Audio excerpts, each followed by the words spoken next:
Sheep Lessons by Brenda Danko. Art by David Hohn. Meredith Brown loved sheep. Petunia, Olive, Lily, and Nutmeg. Carob, Rosita, Myrtle, and Willow. Primrose, Lavender, Snickers, Buttercup, and Clover. And the latest edition, born on a spring night, Vanilla. Every day, Mary cared for her little Shetland sheep. She scattered the hay. She cleaned and filled the water buckets. She plucked briars and burrs from the fields where the sheep grazed. She herded them into the pasture in the morning and corralled them back into the barn at night. "I won't ever leave my sheep," Mary said. But that summer, Mary turned 5. "In the fall, you'll start kindergarten," her mother told her. Mary lowered her head like a ram, ready to butt. She glared at her mother.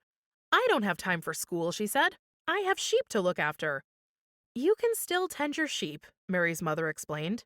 "After school." Mary snorted. "I'm not going to school." "We'll see," her mother replied, and walked off humming. Mary had no time to fret. On Saturday, she was showing Vanilla at the county fair. "I think you'll win a ribbon," she whispered in Vanilla's ear as they waited outside the ring. But the lamb was skittish. She was the only Shetland there, and she was half the size of the other spring lambs. "Hush now, hush," Mary whispered. She could feel Vanilla's heart pattering beneath her hand. Vanilla did not win a ribbon. "I'm proud of you anyhow," Mary told her. "You were brave." On the way home, they passed Pinewood Elementary School. "Your teacher's name is Miss Padilla," her mother said. Mary scowled and sank into her seat. "That's a silly name," she grumbled. A few weeks before school started, Mary's mother took her shopping. Mary picked out overalls and rubber boots. "All I need," she announced. Her mother picked up a sweater and some soft corduroys.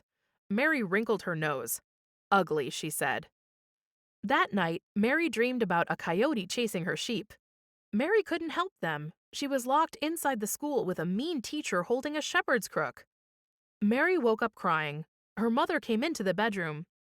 "School is an awful place, and I don't want to go," Mary sobbed. Her mother sat on the edge of the bed and rubbed her back. "Petunia doesn't like to have her hoofs trimmed, does she? She hides behind the other sheep, and we have to catch her. She baas the whole time." Mary flipped over. "She's a silly one for sure." "And remember when you were training Rosita?" Mary's mother said, shaking her head. "She wouldn't cooperate." "I remember," Mary said. "I had to move slowly and make that clicking noise she likes." "And what about the time Aunt Frida's chihuahua got under the fence?" Mary nodded. "My silly sheep acted like a wolf was in the pasture instead of tiny Bonito." "And the fair was a new and scary place for Vanilla, but you helped her through it." Her mother tucked the blanket under her. "I guess it's my turn to be brave," Mary said. Her mother kissed her forehead. "You will be." On a warm fall day, Meredith Brown walked into Pinewood Elementary School.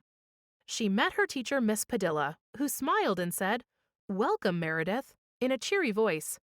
In Miss Padilla's classroom, Mary saw brightly colored tables covered with boxes of papers, crayons, and markers. She saw a long aquarium with shiny fish against one wall.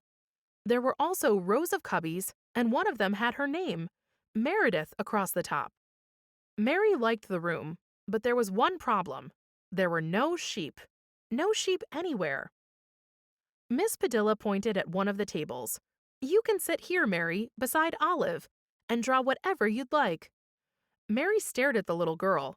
"Your name is Olive?" she asked. "Yes, it is," the girl replied. "I love that name," Mary said, sitting down to work on her picture. First, she chose the biggest piece of paper she could find.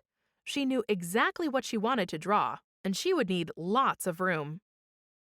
Afterward, Miss Padilla's class played word games and put puzzles together. They painted with sponges. Miss Padilla played a guitar and taught them a silly song about letters. Then, they all had alphabet crackers and juice. Finally, Miss Padilla strung a bright cord from one side of the room to the other. She hung all their artwork from it. Mary looked at her picture and smiled. She liked kindergarten. There were good things here, even sheep.